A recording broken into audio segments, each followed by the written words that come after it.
परेण नादं निहितं गुहायां विभ्राजते तद्यतयो विशन्ति वेदान्तविज्ञानसुनिश्चितार्था सन्न्यासयोगायतयः शुद्धसत्त्वाः ते ब्रह्मलोकेषु परान्तकाले पराम. ഈ ക്ഷേത്രത്തിൽ വരുന്നതിന് വേണ്ടി ഈ യാത്രയുടെ ഭാഗമായിട്ട് പാർത്ഥസാരഥി ക്ഷേത്രത്തിൽ വരുവാൻ സന്മനസ് കാണിച്ച നിങ്ങളെല്ലാവരോടുമുള്ള കൃതജ്ഞത രേഖപ്പെടുത്തുന്നു. സ്വാമി ചിന്മയാനന്ദൻ ഇന്നും കേരളത്തിൽ എന്നല്ല ഭാരതത്തിലൊട്ടാകെ ഒരുപക്ഷെ ലോകത്തിൽ തന്നെ എല്ലാവരുടെയും മനസ്സിൽ ഇന്നും ജീവിക്കുന്ന ഒരു ഓർമ്മയാണ്. അദ്ദേഹത്തിൻ്റെ ആത്മീയ തലത്തിലുള്ള പ്രവർത്തനങ്ങൾ എന്നും മഹത്തരമായിട്ട് നമ്മളെല്ലാവരും കാണുന്നുണ്ട്. അതിൻ്റെ ഭാഗമായിട്ട് ആ ആത്മീയ യാത്രയുടെ ഭാഗമായിട്ട് അതിനെ പിന്തുടർന്ന് വന്നിട്ടുള്ള ഈ സന്യാസി സമൂഹവും ചിന്മയ മിഷൻ്റെ പ്രവർത്തകരും എല്ലാവരും ചേർന്നിട്ട് ഇന്ന് നടത്തുന്ന പല വിദ്യാഭ്യാസ സ്ഥാപനങ്ങൾ, മെഡിക്കൽ മിഷൻ, അതുപോലെ ഇതെല്ലാം നമുക്കറിയാവുന്നതാണ്, നേരിട്ടറിയാവുന്നതാണ്. ഒരുപക്ഷെ ഒരു നമ്മുടെ ഭാരതത്തിൻ്റെതായ പാരമ്പര്യത്തിൽ ആ ഒരു സംസ്കാരത്തിൽ നിന്നും നമ്മുടെ ഇന്നത്തെ പല യുവതലമുറയും പല ജനതകളും മാറി മാറി ചിന്തിക്കുന്ന അല്ലെങ്കിൽ മറ്റൊരു തരത്തിലേക്ക് പ്രവർത്തന പദ്ധതി കൊണ്ടുപോകുന്ന ആൾക്കാർക്കൊക്കെ ഒരു മാർഗനിർദ്ദേശമായി നിലകൊള്ളുകയാണ് ഈ ചിന്മയ മിഷൻ്റെ പ്രവർത്തനം. ഇന്നിപ്പോൾ ചിന്മയ മിഷൻ്റെ ഒരു 75ാമത് വാർഷികം ആഘോഷിക്കുന്നതിൻ്റെ ഭാഗമായിട്ട് അതൊരു ആഘോഷമല്ല, മറിച്ച് അതുപോലെ ആത്മീയ യാത്ര തന്നെ ഭാരതത്തിലുടനീളം നടത്തുകയാണ്. ഇതിൻ്റെ ഭാഗമായിട്ട് വന്നിട്ടുള്ള പൂജനീയ സ്വാമി സുധീർ ചൈതന്യ ഇതിൻ്റെ കോർഡിനേറ്ററാണ്. അദ്ദേഹത്തെ സ്വാഗതം ചെയ്യുക മാത്രമല്ല അദ്ദേഹത്തോടുള്ള ഇവിടെ വരുന്നതിൽ ഉള്ള ഈ കൃതജ്ഞതയും രേഖപ്പെടുത്തിയിട്ടുണ്ട്. അതായത് ഭാരതത്തിലെ എല്ലാ സംസ്ഥാനങ്ങളിലും, ഭാരതം മാത്രമല്ല ശ്രീലങ്കയും അതേപോലെ നേപ്പാളിലുമായിട്ട് 295 ദിവസം നീണ്ടു നിൽക്കുന്നതായിട്ടുള്ള ഒരു യാത്രയാണ് ചിന്മയ അമൃതയാത്ര.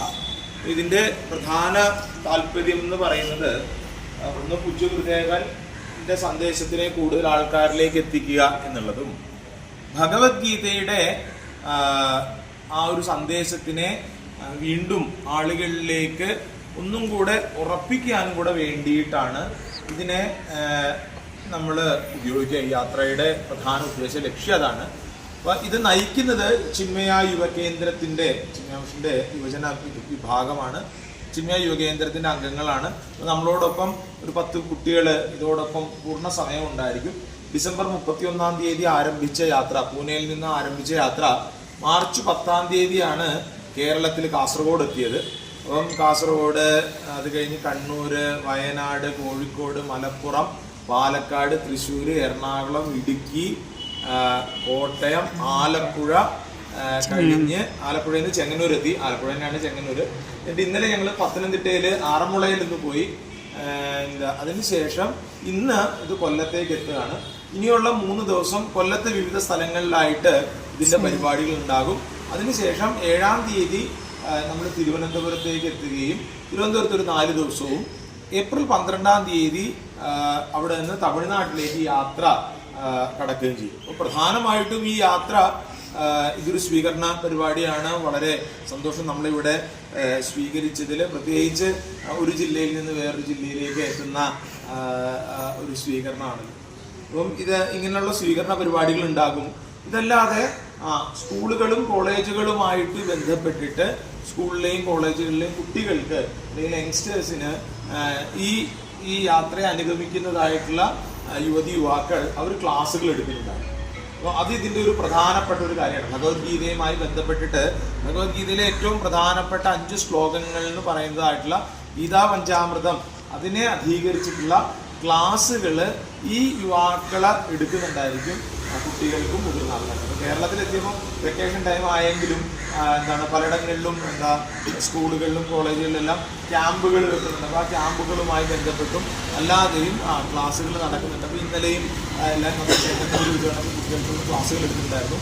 ഇതിൻ്റെ ഒരു പ്രധാനപ്പെട്ട ഒരു പരിപാടിയാണ്. മാത്രമല്ലാതെ പൊതുസമ്മേളനങ്ങളും എല്ലാം ഇതിനോടൊപ്പം നടക്കുന്നുണ്ടായിരിക്കും.